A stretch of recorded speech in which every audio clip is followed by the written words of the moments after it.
দুনিয়া এরকম জায়গা, এখন থেকে 200 বছর আগে যে লোকটা মারা গেছে আপনার দাদার দাদার দাদা, ও কিন্তু এখানে এরকম দাপট নিয়ে চলতো।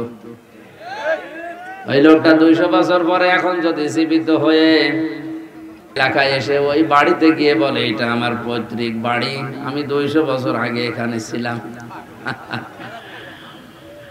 200 বছর আগের কথা যদি বলে ওই লোকটা সত্যি যদি আসে, এ মানবে কিসের পৈতৃক বাড়ি? অথচ বিশাল সম্পদ, কিন্তু তার অধিকার ছিল, সেই বানিয়েছিল কষ্ট করে। আল্লাহ পাক এই সমস্ত দিকে তাকিয়ে জানিয়েছে, আমাল হায়াতুদ দুনিয়া ইল্লা মাতাউল গুরুর। সূরা ইমরান 4 নাম্বার পারার 13 নাম্বার পৃষ্ঠার 13 নাম্বার লাইনের 185 নাম্বার আয়াতের শেষের দিকে আছে, এই পৃথিবীর জীবনটা ধোঁকাবাজি, খেল তামাশা, রং তামাশা ছাড়া আর কিছু না। দুনিয়ার সব মানুষই ধোঁকায় পড়ে আছে। আমরা জানি ধোঁকায় পড়ে না থাকি, এই জন্য মাঝে মাঝে কোরআনের অনুষ্ঠানগুলো আমরা করি। আল্লাকুমুত তাকাসুর হাত্তা যুরতুমুল মাকাবির। বেশি বেশি পাওয়ার জন্য মানুষ মহাঅন্ধ হয়ে গেছে। যতক্ষণ পর্যন্ত কবরে না যায় ওরে রেশ কাটবে না। সুতরাং কবরে যাওয়ার আগে আমাদের রেশ যেন কেটে যায়, এই জন্য 1 বছর পরে বাগান এনে সাজিয়েছেন আমাদেরকে কোরআনে কারিম শোনানোর জন্য। আল্লাহর ভাষা যেটা বুঝলাম, দুনিয়ার শ্রেষ্ঠ সম্পদে কোরআন। আমরা যেহেতু আজকে অন্তত একটা অনুষ্ঠান কোরআনে কারিমের মাধ্যমে পেয়েছি, এটা নিয়ামত মনে করি আমরা নাকি? সূরা ইব্রাহিমের ভেতরে আল্লাহ বলেন, আমি এলান দিলাম, আমি ঘোষণা দিলাম যে একটি ঘোষণা। একটি কি? এলাকায় চেয়ারম্যান যিনি আছেন পিয়াদাকে পাঠিয়ে একটা হ্যান্ড মাইক হাতে নিয়ে বলেন যে একটি ঘোষণা। ইউনিয়ন পরিষদের পক্ষ থেকে একটি ঘোষণা মাইকিং করা হয়। আল্লাহ যেন নিজে মাইক হাতে নিয়ে এই সিরাজগঞ্জ পাবনা এলাকায় এসে বলছে একটি ঘোষণা। এই ঘোষণাটা কি? ওই যে আগে যারা জানালাম যে দুনিয়ার শ্রেষ্ঠ সম্পদ কোরআন, মাইকিং হয়েছে হয়তো স্বপনের মাধ্যমে 2-3 দিন, যে একটি ঘোষণা, একটি এলান শোনেন, অমুক দিন অমুক তারিখে কোরআনে কারিম শোনানো হবে, আসবে অমুক জন। আল্লাহ পাক বলেন এটা নিয়ামত হিসাবে আমি যদি গণ্য করে মানুষ, যেটা নিয়ামত, আমি যেন নিজে মাইক হাতে নিয়ে প্রচার করছি যে একটি ঘোষণা। তাহলে মাহফিলের প্রচার সরাসরি করেছে প্রচারককে, বলেন আল্লাহ বলেন একটি ঘোষণা। ও পাবনার মানুষেরা, সিরাজগঞ্জের মানুষেরা, বান্দা বান্দি যারা দাবি করো আমার যে আমি আল্লাহর বান্দা, আমি আল্লাহর বান্দি, আল্লাহ পাক যেন মাইক হাতে নিয়ে নেমে পড়ে লাইন শাকারতুম, যদি আমার নিয়ামতের শুকরিয়া আদায় করো। সবাই স্বীকার করলাম এটা একটা নিয়ামত, এটা প্রতিদিন আসে, 1 বছর পরে আজকে এসেছে।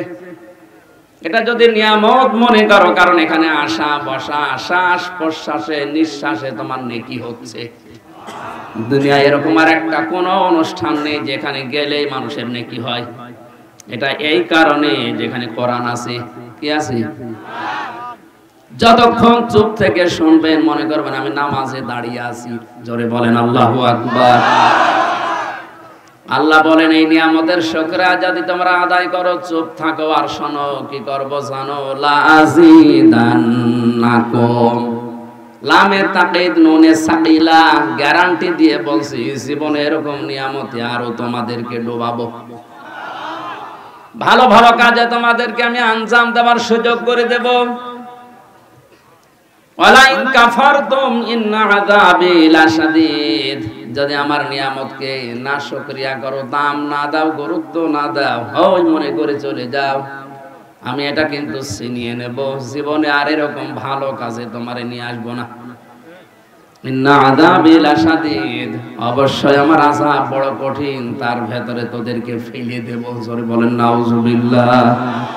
কোরআনী আয়াতের তাফসিরে অন্য একটা আয়াত আমি পেয়েছি, কোন মানুষ যদি কোরআনের আইন বাদ দিয়ে, কোরআনের নিয়ম নীতি বাদ দিয়ে দুনিয়ার জীবন চালাতে চায়, আল্লাহ পাক বলেন তার পেছনে একটা শয়তান আমি আল্লাহ বন্ধু হিসাবে নিযুক্ত করে দেই। وَمَن يَعْشُ عَن ذِكْرِ الرَّحْمَنِ نُقَيِّضْ لَهُ شَيْطَانًا فَهُوَ لَهُ قَرِينٌ। যে ব্যক্তি আমার জিকির থেকে, আমার কোরআন থেকে মুখ ফিরিয়ে অন্যদিকে চলে যাবে, আমি আল্লাহ নিজে তার সাথে একটা শয়তান সেট করে দেই, সে একেবারে আটার মতো লেগে থাকবে। তার মানে যে শয়তানের সাথে মিলে থাকবে তাকেও শয়তান শয়তানি বানাবে।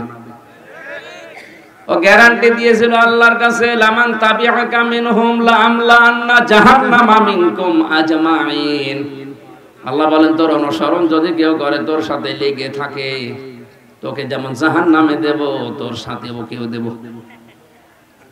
এই জন্য এটা নিয়ামত মনে করে যারা এসেছি, আর একবার বলছে আলহামদুলিল্লাহ, দরুদ আর সালাম পড়ছে আমাদের নবী মুহাম্মদুর রাসূলুল্লাহ সাল্লাল্লাহু আলাইহি ওয়াসাল্লাম। আজকে আমাদের আলোচনার বিষয় হচ্ছে এই পৃথিবীতে কাকে কাকে আল্লাহ সবচাইতে বেশি অপছন্দ করে, ঘৃণা করে। বাংলাদেশে যারা আওয়ামী লীগ করে, প্রধানমন্ত্রী শেখ হাসিনা যদি কালকে ঘোষণা দেয় যে এই দেশে আমি অমুক অমুক অমুককে সবচাইতে বেশি ঘৃণা করি, এদেশে আওয়ামী লীগ যারা করে তারা তাকে ভালোবাসবে? আসতে বলে। বিএনপি যারা করে, খালেদা যদি কালকে ঘোষণা দেয় যে এই দেশে অমুক অমুককে আমি সবচাইতে বেশি ঘৃণা করি, বিএনপি যারা করে ও যদি ধানের শীষ নিয়েও দাঁড়ায় ভোট দেবে। পৃথিবীর রাজনৈতিক ক্ষমতা টিকানোর জন্য একটা দল আপনি করেন, এই কারণে যদি আপনার নেত্রীর কথা, নেতার কথা এত বেশি মূল্যায়ন করেন, একটু ভাবেন তো বিবেক দিয়ে। তামাম দুনিয়ার মালিক যিনি, তিনি ঘোষণা দিচ্ছে পৃথিবীর এই এই এই মানুষকে আমি আল্লাহ ঘৃণা করি। তাহলে আমরা যারা তার বান্দা দাবি করছি, আমাদেরও আমার আল্লাহর এই কথা চিন্তা ভাবনা করে তাকে ঘৃণা করার দরকার আছে না? আমি ৭৭ প্রকার পেয়েছি পুরা কোরআনে, যতটুকু আমার আয়ত্ত আছে। সময় কভার করে, কণ্ঠ যদি সাপোর্ট দেয় আমি বলতে থাকবো, আপনি লিখে নেবেন। একটা একটা করে কোরআনে কারিমে আয়াত এবং হাদিস সেট করে বাস্তবতার সাথে আমরা মিলাবো, দেখি আল্লাহ আসলে কাদেরকে ঘৃণা করে, ওদের ভেতরে আবার আমি পড়ে গেলাম নাকি। সূরা বাকারার ১৯০ নম্বর আয়াত আমরা পড়েছি। জবান খুলে কোরআনের সোনালী আয়াত পড়েন, যেন প্রতিটি অক্ষরে 10টা করে নেকি হয়। আউযু বিল্লাহি মিনাশ শাইতানির রাজিম। বিসমিল্লাহির রহমানির রহিম। وقاتلوا في سبيل الله الذين يقاتلونكم ولا تعتدوا إن الله لا يحب المعتدين।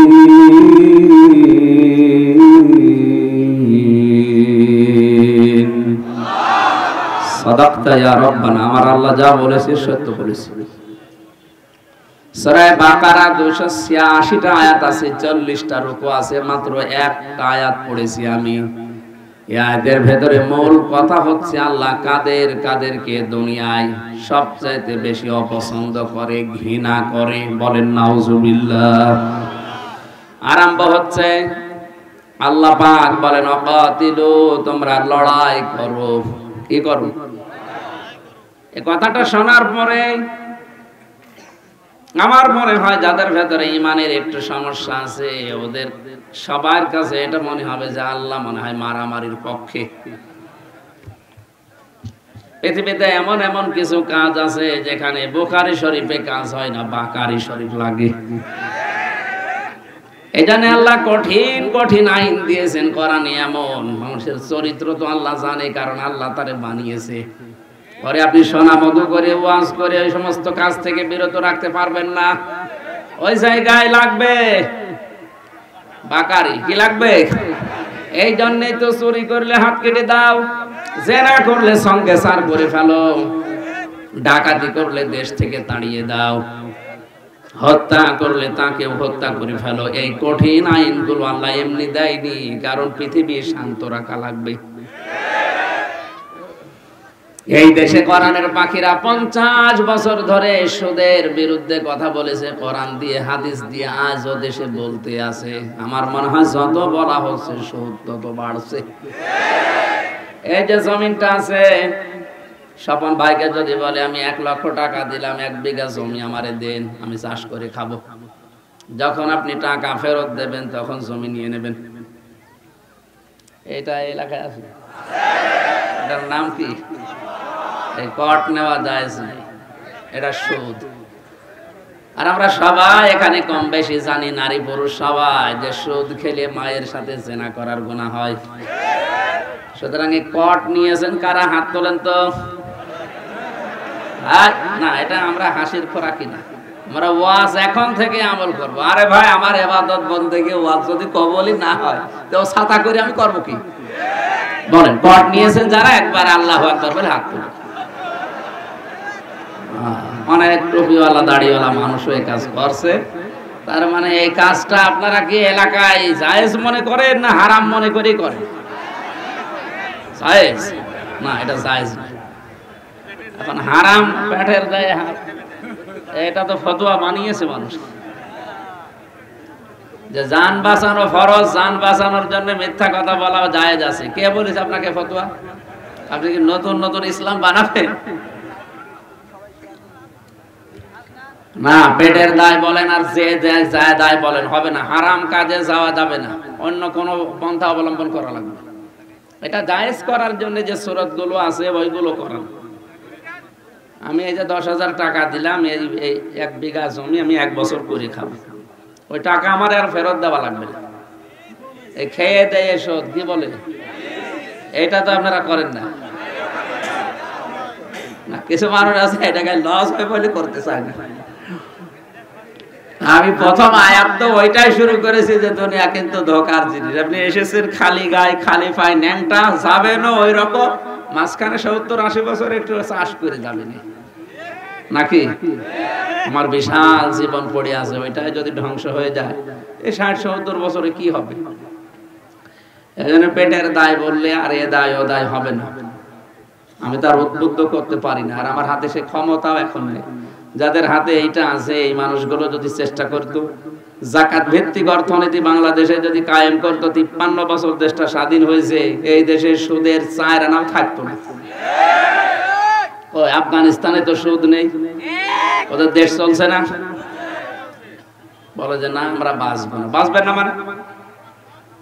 আল্লাহর বিধান যেখানে মানুষ মানবে না সেখান থেকে আল্লাহ বরকত তুলে নেবে। চর্ম চোখে মনে হবে আমরা অনেক উন্নত হচ্ছি। এই মাইকে ওই সাউন্ডটা ঠিক করে দেন ভাই, যারা দায়িত্বে আছেন ওই সাউন্ডটা ঠিক করে দেন। ঠিক আছে, চুপ করে। আমার ভাইরা, আমি মাসলাটা বলার জন্য পর্যন্ত গিয়েছিলাম, এবার আমি তাফসিরে প্রবেশ করছি। আকাতিলু ফি সাবিলিল্লাহ, তোমরা লড়াই করো, সংগ্রাম করো, হত্যা করো, কতল করো আল্লাহর রাস্তায়।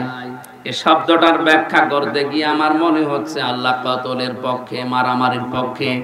এই কারণে উনি পক্ষে কথা বলেছেন, কারণ দুনিয়ার মানুষের চরিত্র উনি জানে।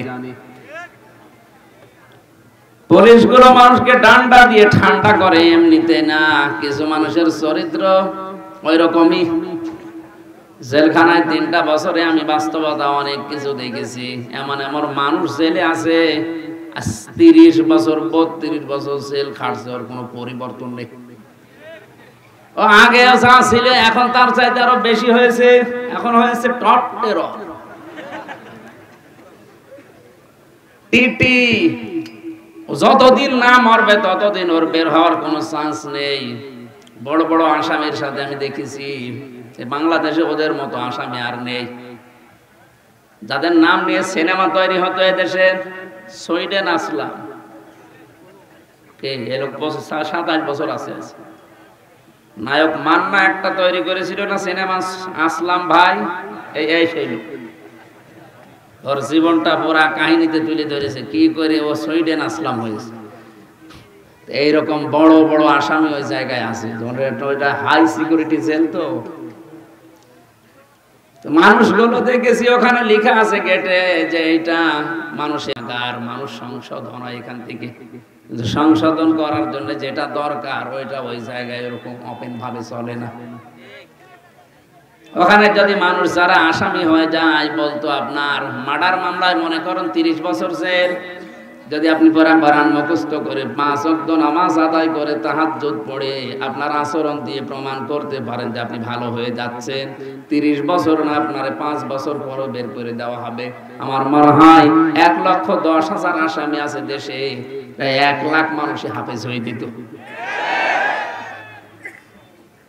ভেতরে ভেতরে যদি জমার মসজিদ চালু করে জোহর আসর মাগরিব এই নামাজগুলো পড়ার ব্যবস্থা করে দিত, ওই সেই ব্রিটিশের যে নিয়ম চলছে ওইটাই।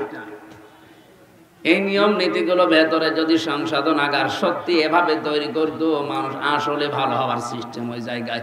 কারণ কোনো কাজ নেই, কাম নেই, শুধু 24 ঘন্টা বসে থাকা। এইগুলো আমরা পাই না ওখানে।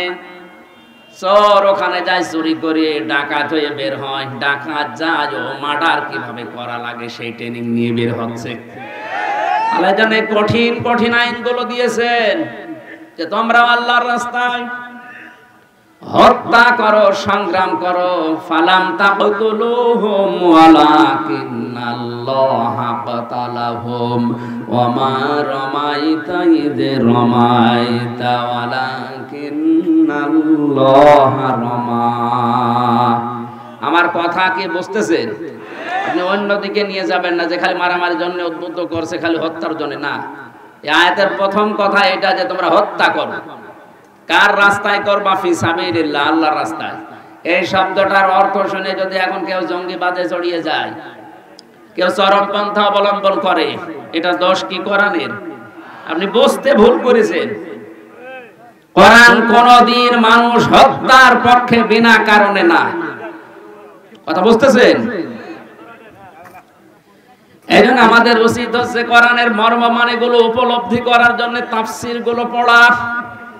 ইবনে কাসিরের ভেতরে মুফাসসিরুন ইকরাম লিখেছেন, ঈমানদার যারা তারা সারা জীবন লড়াই করবে, সংগ্রাম করবে, ওরা যুদ্ধ জিহাদ চালাবে আল্লাহর রাস্তায়।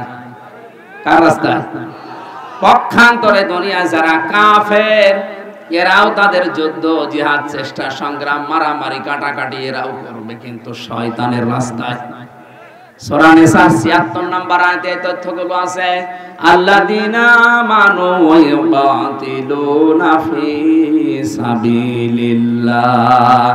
ঈমান যাদের আছে এরা লড়াই করবে, সংগ্রাম করবে, করাই লাগবে, মাস্ট বি আল্লাহর রাস্তায়। কার রাস্তায়?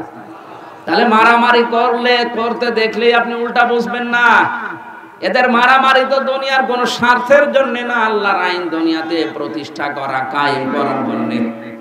আর যারা শয়তানের অনুসারী তারাও মারামারি করবে, হত্যা করবে, তারাও কাটাকাটি মিছিল করবে, কিন্তু রাস্তা হবে শয়তানের।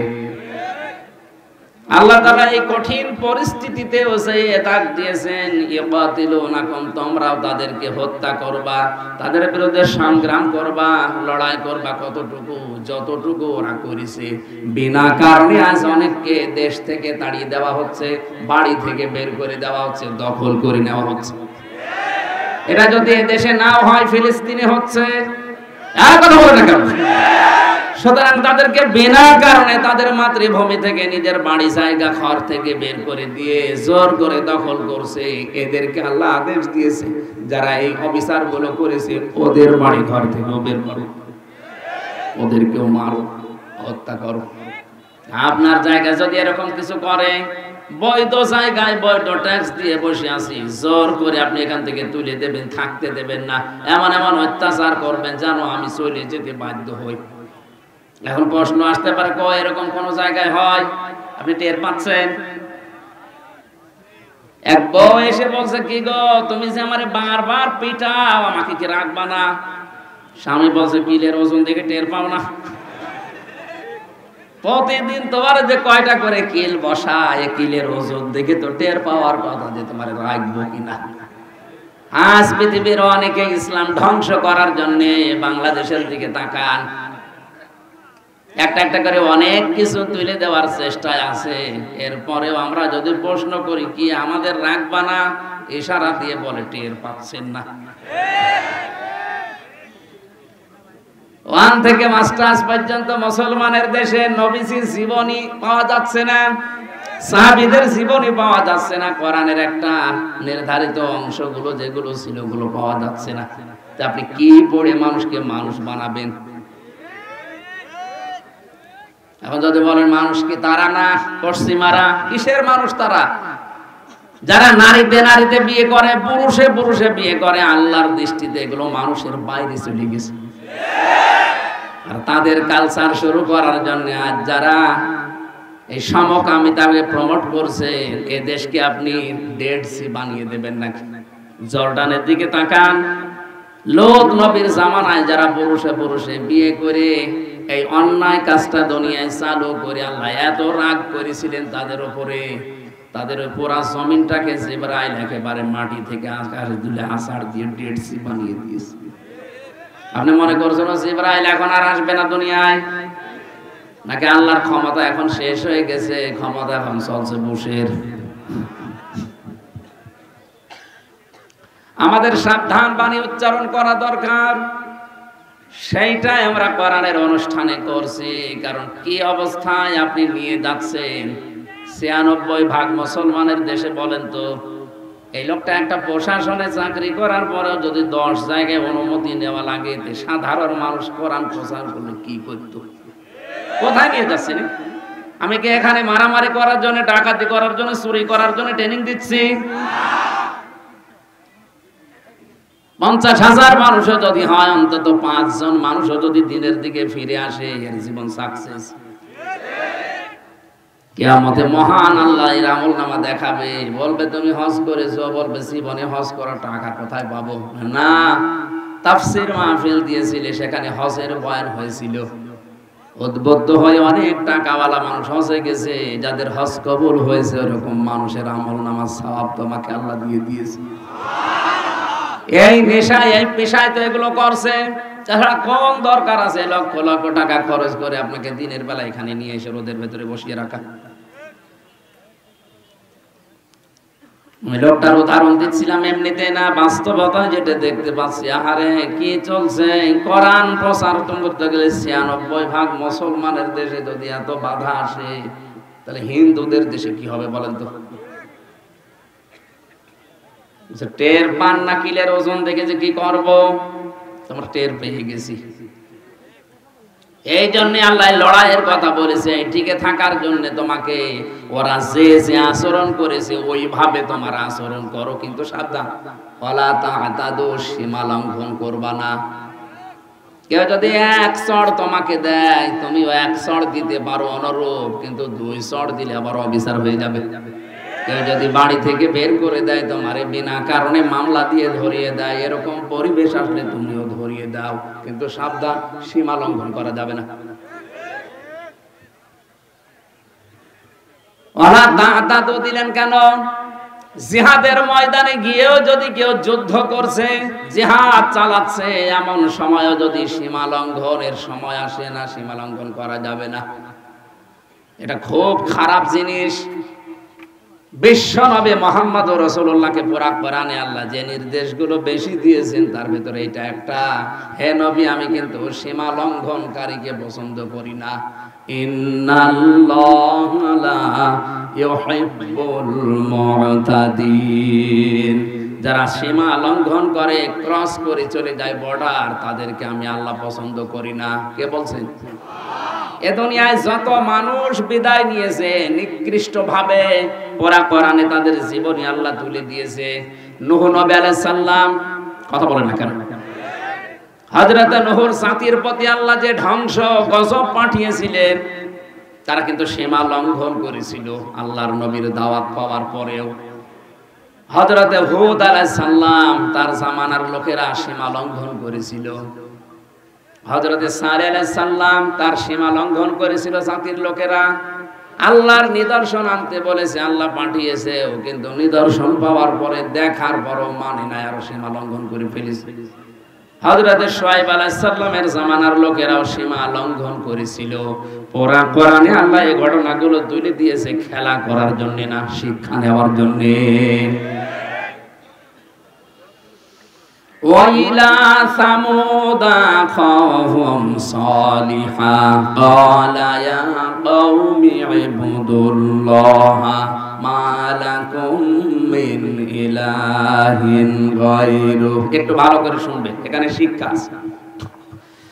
স্মরণ করো ওই সময়ের কথা যখন আমি সালেহকে, তার বংশ, তার ভাই, তার এলাকার মানুষ যারা ছিল তাদের কাছে পাঠালাম। হযরতে সালেহ তিনি আল্লাহর যে আসমানি কিতাব ওই সময় ছিল সহিফা, হাতে নিয়ে বললেন, জাতির লোকেরা, আমি তোমাদেরকে এমন একটা দিনের ভয় দেখাচ্ছি যেই দিনে বেচা কিনা চলবে না, আল্লাহ ছাড়া কোনো মাবুদ নাই, এই কথাটা স্বীকার করে নাও। কথাটা বলার পরেই তারা কিন্তু প্রশ্নের পরে প্রশ্ন তুলেছে, তুমি যদি নবী হও তে আমাদের মতো মানুষ হইলে কেন? ওই জামানার মানুষেরা মনে করতো নবী যারা এরা আমাদের মতো মানুষ হবে না, নবী যারা এরা বিয়ে শাদী করবে না, এরা রাজনীতি করবে না। আজ অনেক মানুষের ভেতরে ওই কাফেরদের ধারণা ঢুকেছে যে মাওলানা যারা এরা কেন বিয়ে শাদী করবে, এরা রাজনীতি করবে। আরে এই ধারণা তো কাফেরদের। قد جاءتكم بينة من ربكم, অবশ্যই তোমাদের কাছে তোমাদের রবের পক্ষ থেকে স্পষ্ট দলিল আর প্রমাণ এসে গেছে, তোমরা মেনে নাও। এই যে সহিফা দেখালেন, তারা বলছে সহিফা আমরা মানি না, আমরা একটা জিনিস দেখতে চাই, যদি দেখাতে পারেন তাহলে মেনে নেব আপনারে। কি? এই যে বিশাল পাহাড়, এই পাহাড়ের উপরে যে অস্থির বড় একটা পাথর আছে, ওই পাথরের ভেতর থেকে 10 মাস 10 দিনের গর্ভবতী একটা উটের বাচ্চা বের করে নিয়ে আসা লাগবে। নবীরা কোনো বিপদে পড়লে আগে নামাজে যেতেন, কিসে? আগে সেজদা দিয়ে বলতেন, আল্লাহ তুমি দেখো আমি কি করব এখন। আর আমরা নবীর উম্মতেরা বিপদে পড়লে আগে মাজারে দৌড়াই। কোন মাজারে না, কোন বাবার কাছে না, কত বড় বিপদ হোক, যত বড় বিপদ হোক, আগে সেজদায় চলে যান। এইটাই নবীর জীবনী, এইটাই নবীদের সুন্নাহ। বিপদে পড়লেই তারা সেজদা দিত, কারণ নবীজি জানিয়েছেন যখন মানুষ সেজদায় চলে যায় তখন আল্লাহর ওই বান্দার মাঝে কোনো পর্দা থাকে না। আলাইসাল্লাহু বিকাফিন আবদা, আমি কি আমার বান্দার জন্য যথেষ্ট না যে ও মাজারে দৌড়াবে? এখন থেকে এলাকায় যারা আল্লাহ বাদে অন্য কারো কাছে সাহায্যের জন্য দৌড়ান, এক্ষুনি থেমে যান।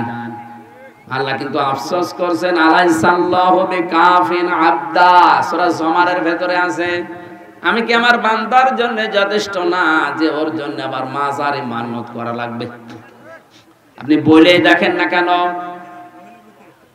30 সেকেন্ড 35 সেকেন্ড 1 মিনিটে আপনি সেজদা শেষ করে দেন, আধা ঘন্টা 1 ঘন্টা একটা সেজদায় পড়ে থাকেন, দেখেন দুনিয়ার যত মজা আল্লাহ ওর ভেতরে রেখে দিয়েছে।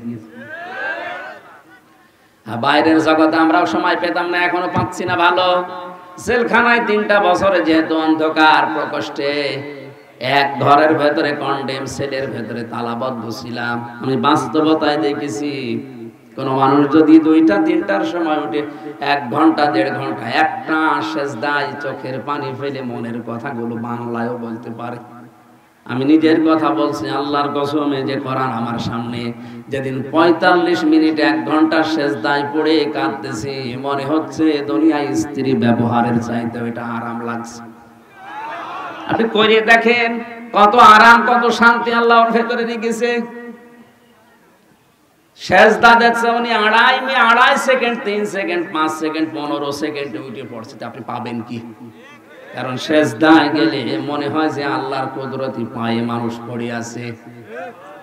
প্রধানমন্ত্রী শেখ হাসিনার কাছে যে যেভাবে জড়সড় হয়ে আদবের সাথে নড়াচড়া বাদ দিয়ে দাঁড়িয়ে থাকেন, উনি তো তাম পৃথিবীর সব কিছুর মালিক। এরকম বড় মনে করে কেউ যদি ওইরকম দাঁড়িয়ে রুকু দিয়ে সেজদা দিয়ে বলতো আল্লাহ আমি কিন্তু অসহায় হয়ে পড়েছি, মহান আল্লাহ তখন নিজে ফেরেশতাদেরকে বলতেন এই দিকে তাকা, এই মানুষটাই তোরা তৈরি করতে নিষেধ করেছিলি, দেখ কি আদব, সেজদায় পড়ে কিভাবে কান্নাকাটি করছে। মন থেকে যদি সত্যি মানুষ কিছু বলতে পারে ওটা কিন্তু আরশে চলে যায়। আমরা মন থেকে বলতে পারি না, অধিকাংশ কাজ হয়ে যায় আমাদের লোক দেখানো, এই জন্য তাসির হয় না ওর ভেতরে। হযরতে সালেহ সেজদায় পড়ে যখন কথাগুলো আবেগ নিয়ে বলছিলেন, আল্লাহর পক্ষ থেকে আদেশ এসেছে, সালেহ ঠিক আছে তুমি রাজি হয়ে যাও, ওদেরকে নিয়ে আসতে বলো, আমি আল্লাহর মুজিজা তোমার মাধ্যমে দেখাবো। ওখান থেকে উট নেমে আসতেছে। এবার আমার শিক্ষা দেওয়ার বিষয় যেটা চলে এসেছে ভালো করে, হাদিহি নাকাতুল্লাহি লাকুম আয়াতান ফাযারুহা তাকুল ফি আরদিল্লাহ ওয়ালা তামাসসুহা বিসুইন ফায়াখুযাকুম আযাবুন আলীম। এটা সূরা আরাফ। এই মাইক কার মাইক? মাইক তো ভালো, খারাপ না, মাইক ভালো আছে, কিন্তু এটা টাঙানো মনে হয় ডিস্টার্ব হচ্ছে। আমি এখান থেকে একেবারে শর্টকাটে একটা শিক্ষা নিয়ে আসার জন্য আয়াতটা পড়লাম, জায়গা মতো এসেছে। আর এখন যদি ডিস্টার্ব করেন, এই চুপ করেন, শোনা যাচ্ছে নাকি? যতটুকু শোনা যাচ্ছে ভালো করে পয়েন্টটা শোনেন। কত মানুষ বসে আছে দেখছেন না? এখানে কত আলেম ভেতরে ভেতরে আছে আপনি টের পাচ্ছেন না। চেহারা আমার অনেকের চেনা আমি দেখতে পাচ্ছি। দেখেন কি সুন্দর করে তারা বোঝার চেষ্টায় আছে। আল্লাহ তাআলা বলেন হাদিহি নাকাতুল্লাহ, হে সালেহ জাতির লোককে জানিয়ে দাও এটা কিন্তু আল্লাহর উষ্ঠি, আয়াতান এটা আল্লাহর নিদর্শন। এটা কি বলেন বলেন? আয়াত মানে নিদর্শন, এটা আল্লাহর একটা সৃষ্টি, আল্লাহ পাঠিয়েছেন। ওয়ালা তামাসসুহা বিসুইন ফায়াখুযাকুম ফাযারুহা তাকুল ফি আরদিল্লাহ, এর জমিনে ছেড়ে দাও, যেখানে ইচ্ছা যাবে, যা ইচ্ছা খাবে, কিন্তু সাবধান খারাপ কোনো ইচ্ছা উদ্দেশ্য নিয়ে এই উষ্ঠির কাছে আসবা না। যদি আসো ফায়াখুযাকুম আযাবুন আলীম, এই যে আসো যদি, তাহলে সীমা লঙ্ঘন হবে, তখন আল্লাহর আযাব তোমাদেরকে ধরবে। হযরতে সালেহ ঘোষণা দেওয়ার পরে উঠ যেখানে যায়, যেখানে ইচ্ছা যায়, যা ইচ্ছা খায়। হাজার হাজার বছর আগে নাই উষ্ঠি আল্লাহ পাঠিয়েছিলেন, ১৫০০ বছর আগে যেটা পাঠিয়েছেন আয়াত হিসাবে, নিদর্শন হিসাবে, পৃথিবীর শ্রেষ্ঠ নিদর্শন, তার নাম কোরআন। কথা বলে না কেন? হযরতে সালেহর যে উষ্ঠি ওটা বিদায় নিয়েছে, ওর কার্যকারিতা মুজিজা শেষ হয়ে গেছে। হযরতে মুসাকে আল্লাহ লাঠি দিয়েছিলেন, উনি কবরে গেছে, লাঠিরও কার্যকারিতা শেষ হয়ে গেছে। এখন আর মিশরের জাদুঘরে ওই লাঠি ছেড়ে দিলে সাপ হয় না। কথা বলেন? হযরতে ঈসা নবী বিদায় নিয়েছে, উনি মারা যাননি, উনি আসমানে আছে, আসবে কিয়ামতের আগে। উনি যেমন হাত দিলে চোখ ভালো হয়ে যেত, মানুষের অন্ধ, কুষ্ঠ রোগী ভালো হয়ে যেত, এখনো হযরতে ঈসা নেই, এজন্য কেউ চোখের উপরে আর হাত দিলে চোখ ভালো হয় না। পৃথিবীর যত নবী আল্লাহ কম বেশি তাদেরকে মুজিজা দিয়েছিলেন, আশ্চর্য কোন জিনিস, তারা বিদায়, মুজিজার কার্যকারিতাও বিদায়। মুহাম্মদুর রাসূলুল্লাহকে আয়াত আল্লাহ যা দিয়েছেন, যে মুজিজা দিয়েছেন, এই মুজিজায়ে কোরআনে আয়াত আজও আছে না নেই? কিয়ামত পর্যন্ত থাকবে। এই কোরআন যেখানে ইচ্ছা যাবে, যেখানে ইচ্ছা যাবে, যা ইচ্ছা করবে। কথা বলে না কেন? উষ্ঠিকে আল্লাহ বলেছিলেন এরা আমার উষ্ঠি, তাকুল ফি আরদিল্লাহ, এটা জমিনে খেয়ে বেড়াবে, সাবধান, যা খাবে, যেখানে যাবে, কিছু বলতে পারবা না, কারণ জমিন আমি আল্লাহ, এই উষ্ঠিও আমি পাঠিয়েছি।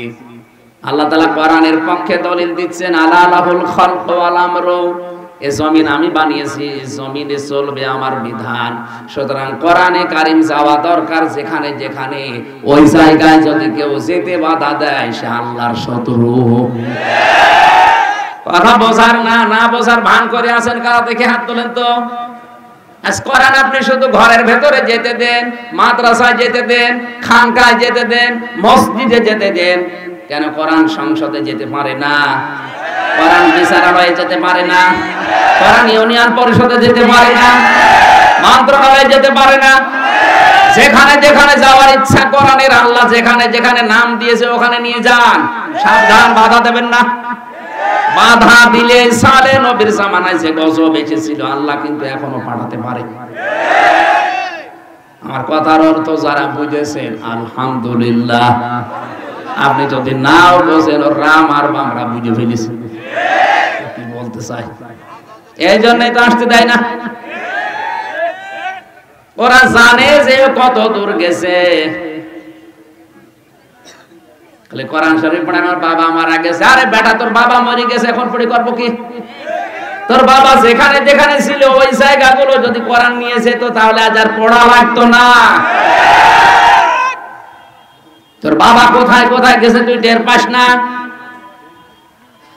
তোর বাবা ব্যবসা করেছে, ওই ব্যবসা প্রতিষ্ঠানে কোরআন ছিল না। ওখানে অনেক ব্যবসা প্রতিষ্ঠান বাংলাদেশে আছে, আজ বিভিন্ন গার্মেন্টস থেকে মেয়েদের কান্নার আওয়াজ আসে। আর এখন ওই শয়তান মরে গেছে বলে কোরআন পড়ে দেন, কোরআন পড়লো রাজ আবারও বাড়বে। কত সরকারি প্রতিষ্ঠানের দিকে তাকান, আজ এক একটা সিট পাওয়ার জন্য অনেক মহিলারা নিজেদের ইজ্জত বিক্রি করে দিচ্ছে। ওখানে যদি কোরআন থাকতো ওখানে মেয়েদের কান্নার আওয়াজ আসতো না। বাবার বয়সী লোক আছে এই জন্য আমি নিচে নামতে পারলাম না, এইটাই চলছে পৃথিবীতে এখন। এই কথা বলেন না কেন? কোরআন যেখানে যেখানে যাওয়া দরকার ওখানে যেতে দেন না। খালি মানুষ মরে গেছে কোরআন পড়ান। আল্লাহর নিদর্শন, আল্লাহর এই আয়াত, এই নিদর্শন কার? এই আয়াতগুলোকে আমার বানানো। আল্লাহর নিদর্শন, আল্লাহর আয়াত, যেখানে ইচ্ছা যাবে কেউ বাধা দিতে পারবে না। কেউ বাধা দিলে বুঝবেন ওটা সালেহ আলাইহিস সালামের জামানার কাফেরদের মতো কাফের। আযাব আসতেছে, কোরআনের বিরুদ্ধে যারা অবস্থান নিয়েছে আযাব আসছে। আমি তো আমার এই ছোট্ট চোখে যা দেখলাম, এদেশে যারা সত্যি ডাইরেক্ট বিরুদ্ধে অবস্থান নিল, হয়তো কেউ ডাইরেক্ট নিয়েছে, কেউ ইনডাইরেক্ট। আপনি তাকান তাদের জীবনের দিকে, এই মানুষগুলোর শেষ বয়সে তাদের ছেলে মেয়ে বউ বেটার বউ সব মুখে লাথি দিয়ে তাড়িয়ে দিয়েছে, অথচ বিশাল দাপট ছিল দুনিয়ায়। আপনি আর কয় টাকার মালিক এখন? আবু জেহেল ওই সময় প্রেসিডেন্ট ছিল, কোরআনের বিপক্ষে অবস্থান নেওয়ার কারণে আল্লাহ তাকে যৌন অক্ষম করে দিয়েছিলেন। বউ ছিল ওর, কিন্তু কাজ করতো অন্যজন। এই জন্য ওর স্ত্রীর নাম হচ্ছে নাকেরা। নাম কি? নাকেরা মানে অনির্দিষ্ট, নিজে কাজ করতে পারতো না। আজ যারা কোরআনের বিরুদ্ধে অবস্থান নেবেন আল্লাহ আপনাকে এমন শাস্তি দেবে, খালি দেখে দেখে হাঁ করে থাকবেন, কিছু বলতে পারবেন না। এইটাই বাস্তব। কাবা শরীফ তাওয়াফ করছিলাম, হঠাৎ করে দেখি পেটে ব্যথা। কি গো? এক পুলিশকে জিজ্ঞাসা করলাম, ভাই এতক্ষণ তো ভালোই ছিলাম, এখন আমার পেটে ব্যথা করছে, কি জায়গার দোষ? পুলিশ আমার বলছে হাজিউল হজ্জাতায় না বিলাদুকা। ও হাজি, দেশ কোথায়? বাংলাদেশ। ও আপনি জানেন না এটা কোন জায়গা? না তো। আবু জাহেলের বাড়ি। আপনি এখনো পায়খানা না করে দাঁড়িয়ে আছেন, টানাটানি করে।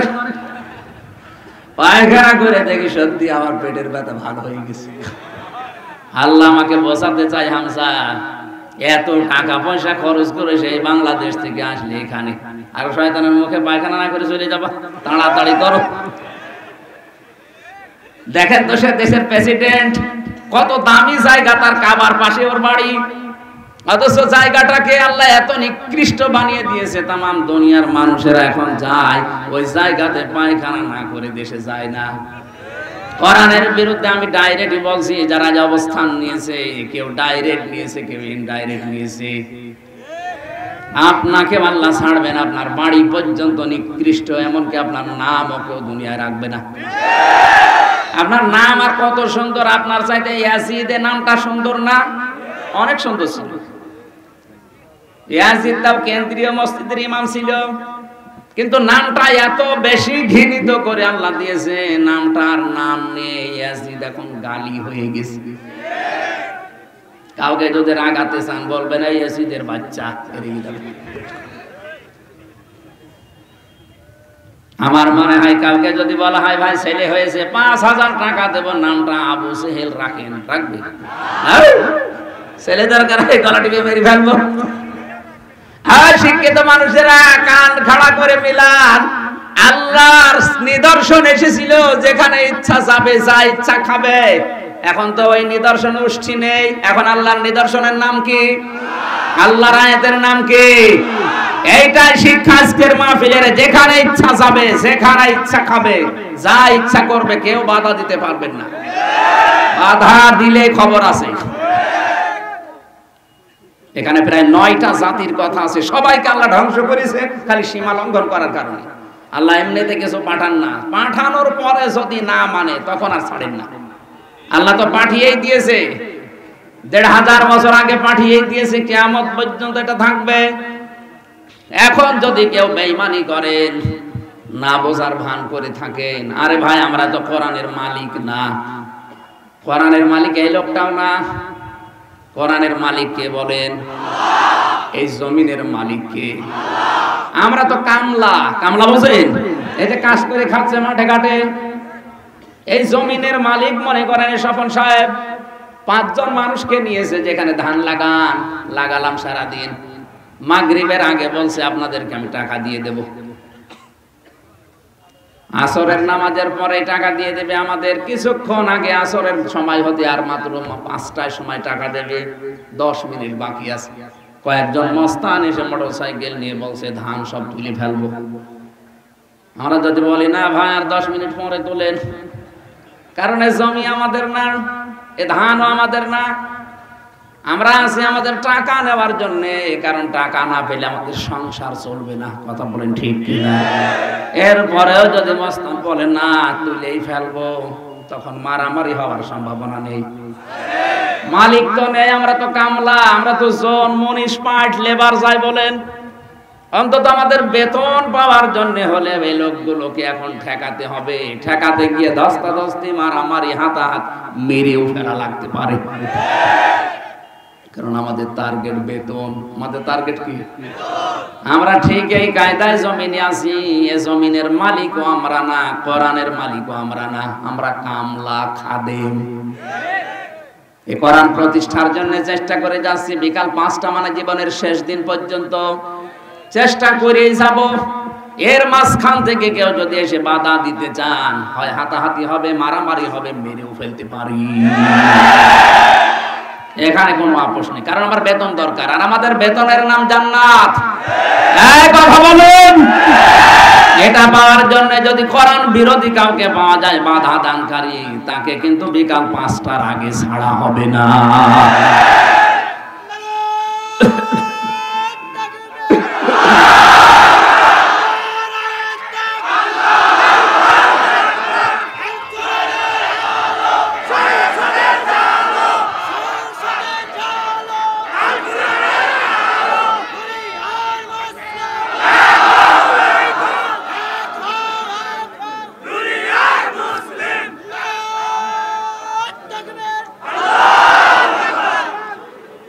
এখানে যে ৯টা নবীর নাম আমি বিস্তারিত না বলে একটাই শুধু শেষ করলাম। যদি আল্লাহর নিদর্শনকে, আল্লাহর আয়াতকে কেউ প্রতিহত করেন, বাধা দেন, কি আসবে? শাস্তি। কি আসবে? শাস্তিগুলো কিন্তু চলে আসতেছে একটা একটা করে। দ্বিতীয় নম্বরে আল্লাহ তাদেরকে সবচাইতে বেশি ঘৃণা করেন যারা জালেম, যারা অত্যাচারী। জালেম মানে যেই জিনিস যেখানে রাখা দরকার ওইটা ওই জায়গায় না রেখে অন্য জায়গায় রাখে যারা, তারাই আল্লাহর দৃষ্টিতে জালেম।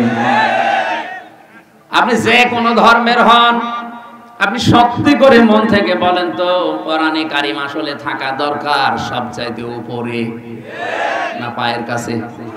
আরে ভাই উপরে তো আপনি আর রাখেন না। উপরে রাখতে গেলে রাজনীতি মনে করেন আপনি, এটা তো রাখার দরকার উপরে। উপরে না রেখে যারা আজ নিচে রাখতে চায়, পেছনে টান মেরে ফেলতে চায়, তারা জালেম। এই যে টুপিটা, এটা মাথায় দেওয়া দরকার কোথায়? বলেন বলেন। এটা যদি আমি পায়ের সাথে বেঁধে রাখি, এটা টুপির সাথে জুলুম। ৯৬% মুসলমানের দেশে কোরআন থাকবে সবার উপরে সংসদে, ওখান থেকে আইন প্রণয়ন হবে কোরআন দিয়ে, ওইটা বাংলাদেশে বাস্তবায়ন হবে। এগুলো না করে যারা আজ মানুষের তৈরি করা আইনগুলো কায়েম করার জন্য চেষ্টা করছেন, আপনি জালিম। শিক্ষিত মানুষের নামে নাম নিলাম না, আপনি বুঝে ফেলেছেন। আপনি আল্লাহর কাছে ঘৃণিত যারা কোরআনের আইন বাদ দিয়ে মানুষের আইন তৈরি করা প্রতিষ্ঠা করার জন্য চেষ্টা চালাচ্ছে। ৩ নম্বরে আল্লাহ তাদেরকে বেশি ঘৃণা করেন যারা অহংকারী। এই পৃথিবীতে অনেকে সম্পদের অহংকার করা, ক্ষমতার অহংকার করার কারণে আল্লাহ ঘৃণিত বানিয়ে বিদায় দিয়েছে, যেমন কারুন। সূরা কসসের ভেতরে বিস্তারিত লেখা আছে কারুনকে আল্লাহ এত শাস্তি দিয়েছেন কঠিন এই অহংকারের জন্য, সম্পদের অহংকার করেছিল। মুফাসসির লিখেছেন আল্লাহ এখনো পর্যন্ত প্রতিদিন ওরে মাটির ভেতরে 1 বিঘত করে গাড়তেছে, কিয়ামত পর্যন্ত 1 বিঘত করে মাটির নিচে গাড়তেই থাকবে। বলেন নাউজুবিল্লাহ। ৪ নম্বরে আল্লাহ তাদেরকে পছন্দ করে না যারা অপচয় করে, অপব্যয় করে। এখানে দুটো গুরুত্বপূর্ণ শব্দ আছে, এইদিকে তাকান। অপচয় আর অপব্যয় আরবিতে শব্দ হচ্ছে দুইটা, একটা হচ্ছে ইসরাফ আর একটা হচ্ছে তাবযির। ইসরাফ কাকে বলে? এই লোকটা 2 কেজি আম লাগবে পরিবারে, টাকার গরমে 10 কেজি আম কিনে 8 কেজি পচাচ্ছে আর 2 কেজি খেয়েছে, এটার নাম ইসরাফ, এটা হারাম। আম কিনা জায়েজ নেই, কথা বলেন না কেন? কিন্তু বেশি করে ফেললেন আপনি, এটার নাম ইসরাফ। আর তাবযির কাকে বলে? যেটা কেনা জায়েজ নেই ওইটা যদি কেউ টাকা দিয়ে কেনে, যেমন মদ, বিড়ি, কথা বলছেন না? সুতরাং যারা বিড়ি কেনেন, সিগারেট কেনেন, মদ কেনেন, এটা হচ্ছে তাবযির। ওই যে আলু কিনে বা আম কিনে টাকা নষ্ট করেছে, ওইটা হচ্ছে ইসরাফ। আর কেউ যদি টাকা নষ্ট করে মদ কিনে, বিড়ি কিনে, সিগারেট কিনে, সেটা হচ্ছে তাবযির। আর তাবযির যে করে সে আর মানুষ থাকে না, সে শয়তানের ভাই হয়ে যায়। আমার এই ছোট্ট জীবনে পুরা কোরআন শরীফ আমি প্রায় এই জেলখানায় প্রায় 250 বারের উপরে পড়লাম পুরাটা। আমার যতটুকু জ্ঞান আছে আমি দেখেছি পুরা কোরআনে কোনো জায়গায় আল্লাহ শয়তানের ভাই বলে কাউকে উল্লেখ করেননি। শুধু একটা মানুষকে শয়তানের ভাই বলেছে, ইন্নাল মুবাযযিরিনা কানু ইখওয়ানাশ শায়াতিন। যারা অপচয় করে এরা শয়তানের ভাই, আর শয়তানের ভাই তো শয়তানি। কথা বলেন না কেন? তাহলে ইসরাফ আর তাসরিফ তাফসীর বুঝলেন যে বৈধ জিনিস কেনার ক্ষেত্রে বাড়াবাড়ি করা, বেশি খরচ করা, এটা ইসরাফ, এটাও হারাম। আর অবৈধ জিনিস কেনার ক্ষেত্রে টাকা পয়সা খরচ করা, এটা তাফসীর দুইটাই হারাম। তাই একটা একটু বেশি খারাপ আর একটু আল্লাহর কাছে একটু কম খারাপ। দুইজনকে আল্লাহ পছন্দ করেন। 3-5 নম্বরে যারা আমানতের খেয়ানত করে, পাপী যারা। কোরআন জানিয়েছে কুলু ওয়াশরাবু ওয়ালা তুসরিফু, খাও পান করো কিন্তু ইসরাফ করবা না। অথচ এটা আজ বাংলাদেশে বেশি চলছে। আমানতের খেয়ানত মানে আমরা মনে করি 10,000 টাকা দিলাম, ওই টাকা আর ফেরত দিল না, এটা আমানতের খেয়ানত করলো না। এটা তো এক প্রকার আমানতের খেয়ানত। সবচাইতে বড় ওইটা যে চেয়ারে বসার যোগ্যতা রাখে না, সে জোর করে যদি বসানো হয়, এটা আমানতের খেয়ানত। আপনি বিবেক দিয়ে বলেন তো এটা বাংলাদেশে হচ্ছে না হচ্ছে না? সবচাইতে বেশি হচ্ছে। আর বলতে গেলে হামজা খারাপ হয়ে যায়। আরে ভাই, আপনি যে আমানতের খেয়ানত করে বসে আছেন, আপনার যোগ্যতা আছে চেয়ারে বসার? যে সিস্টেমে বসেছেন ওই পুরাটাই তো ভেজাল গলদ। এখানে বসার কথা যার ছিল তারে আপনি বসতে দেন না, জোর করে তাহাজ্জুদের আগে কাজ করে নেন। এখানে আমাদের উচিত হচ্ছে যেখানে যেখানে যার বসা, ওখানে যদি তাকে না বসিয়ে অন্য কাউকে বসানো হয়, এটা খেয়ানত। আর এই খেয়ানত যারা করেছেন, এর সাথে যারা সম্পৃক্ত, তাদেরকে আল্লাহ ঘৃণা করেন, ঘৃণা করেন, ঘৃণা করেন। এখন যদি বলেন না এটা উল্টি আমাদের পক্ষে দেন, আমি দেবো। আয়াত আছে? হ্যাঁ, কোন আয়াত আছে আপনার পক্ষে? সব আপনার বিপক্ষে। বলছে এই জন্যই তো হতে দেয় না। আপনি হতে দেন না, আপনি তো আরো নিজের ক্ষতি করছেন। 6 নম্বরে তারা যারা ফাসাদ সৃষ্টি করে, বিশৃঙ্খলা তৈরি করে। 7 নম্বরে যারা মন্দ কথা বলে, মন্দ কাজ করে, এদেরকে আল্লাহ সবচাইতে বেশি ঘৃণা করেন। বলেন নাউজুবিল্লাহ। মা বোন যারা এসেছেন, আপনাদের 2 মিনিটে গুরুত্বপূর্ণ 2টা পয়েন্ট বলছি, ভালো করে খেয়াল করবেন। এই পৃথিবীতে একজন মহিলাকে জিন্দা অবস্থায় আল্লাহ সালাম দিয়েছে, আর একজন মহিলাকে জীবিত অবস্থায় জান্নাতে ঘর দেখিয়েছে। 2 জনই পেয়েছে এটা স্বামী ভক্তির কারণে। আজ দিন দিনে অভ্যাসটা মেয়েদের উঠে যাচ্ছে। সামনে রমজান মাস আসতেছে, একটা পরিকল্পনা করবেন। যতটুকু আপনার সামর্থ্য আছে ওই অনুযায়ী আগে থেকেই বাজার ঘাট করে রেডি হয়ে একটা মজবুত কোমরে দড়ি বেঁধে মনে করবেন যে আমি লেগে গেলাম রমজান মাসটায়, অন্তত ইবাদত বন্দেগী করে পেছনের অপরাধ মাফ করে আমি নিষ্পাপ বেগুনাহ হয়ে যাব। আর রোজার মাসে যদি খালি মার্কেট এগুলোই করতে থাকেন, তাহলে আল্লাহকে সময় দেবেন কখন? খাদিজাতুল কুবরাকে আল্লাহ সালাম দিয়েছে তার স্বামী ভক্তির নিদর্শন হিসাবে। এত বেশি ভক্তি শ্রদ্ধা স্বামীর প্রতি দেখিয়েছে, নিজের জীবনের সব কিছু স্বামীকে দিয়ে দিয়েছে, সম্পদাদি। আল্লাহ খুশি হয়ে তাকে দুনিয়াতে জীবিত অবস্থায় একজন মহিলাকে সালাম দিয়েছেন। বলেন সুবহানাল্লাহ। আরেকজন মহিলাকে আল্লাহ শুধু সালাম না, তাকে জান্নাতের ঘর পর্যন্ত বানিয়েছেন। তার নাম আসিয়া। তিনিও স্বামীর প্রতি বরদোয়া দেননি। তার স্বামী হাতের ভেতরে পেরেক লাগিয়েছিল, মাথার উপরে পেরেক লাগিয়েছে, এরপর আসিয়া কোনদিন বলেন না আল্লাহ তুমি আমার স্বামীকে ধ্বংস করে দাও না। তিনি বলেছিলেন নাজ্জিনি মিন ফিরাউন, হে আল্লাহ তুমি আমাকে আমার স্বামীর অত্যাচার থেকে বাঁচাও, কিন্তু তুমি আমার স্বামীর উপরে গজব দিও না। ও মা বোনেরা, আপনি নামাজ পড়েন, রোজা রাখেন, কালো বোরকা পরেন, মনে করছেন আমার মতো ভালো মানুষ নেই, আমি জান্নাত পাবো না, পাবে কে? অথচ নবীজি যেই কারণে জাহান্নামে আপনাদের দেখেছেন, সিম্পল কারণ। আল্লাহর নবী বলেন ওই মহিলাকে আমি নবী জাহান্নামে দেখলাম যারা রাস্তাঘাটে চলার সময় চুল খুলে খুলে চলতো, 8-60 পোশাক পরতো, আর এমন পোশাক পরতো যেটা পরাও যায় না, পরাও তা। 2 নম্বরে ওই মহিলাকে আমি জাহান্নামে বেশি দেখেছি যে মহিলা তার স্বামীর সাথে কুফরি করে। সারা জীবন লোকটা আপনার পেছনে শ্রম দেয়, মাথার ঘাম পায়ে ফেলে, হঠাৎ একটা সাবান কম হলে আপনি বরদোয়া দিয়ে দেন, গালি দেন যে তোর বাড়িতে এসে কিছুই পেলাম না। আপনার পেছনের সব আল্লাহ ধ্বংস করে দিয়েছে। আল্লাহ মেয়েদেরকে খাদিজাতুল কুবরার মতো, হযরতে আসিয়ার মতো যেন স্বামী ভক্তা হওয়ার তৌফিক দান। বলেন আমিন। আমি বাস্তবে এই জেলখানাতে স্বামী স্ত্রীর অধিকাংশ পরিবারের এই যে সমস্যার কারণে জেলে মানুষ বেশি গেছে। 100 জনে প্রায় 60 জন তো হবে, হয় বউ মার্ডার করা, না বউ আদমারা করে ফেলেছে, এরকম মানুষই বেশি। এখন স্বামী স্ত্রীর দাম্পত্য কলহ কি করে তৈরি হয়, কি করে এই গন্ডগোলগুলো হয়, আর এটা বাঁচানোর সিস্টেম কি, এগুলো আমি টুকে, ওখানে তো খাতা কলম দেয় না, তাও টুকেছিলাম আস্তে আস্তে কারারক্ষের মাধ্যমে এটা বের করে পরবর্তীতে বই করেছে। ওই যে গাড়ি আছে না, সাদা গাড়ি, এটা আমার নাই, এই গাড়িতে বইগুলো আছে। স্বামী স্ত্রীকে কিনে দেবে আর স্ত্রী স্বামীকে দেবে, দিয়ে বলবেন বইটা 130 পৃষ্ঠার বইটা পড়ো, 10 দিন 15 দিন 1 মাস ধরে পড়ো। দাম্পত্য জীবনে কলহ কি করে তৈরি হয় আর এটা বাঁচানোর সিস্টেম কি? আজ পরকীয়া প্রেমে দেশ চেয়ে যাচ্ছে, এটার আযাব এবং শাস্তির ধরনগুলো ওখানে দেওয়া আছে। যাওয়ার সময় এগুলো নিয়ে যান, পরিবারস্থ লোকদেরকে পড়ান, আস্তে আস্তে জীবন গঠন করেন। আমিন। বারাকাল্লাহু লানা ওয়া লাকুম ফিল কুরআনিল আযীম। আমি আপনাদের কাছে দোয়া নিয়ে, দোয়া চেয়ে, লোকটার জন্য বিশেষ করে দোয়া চেয়ে শেষ করছি।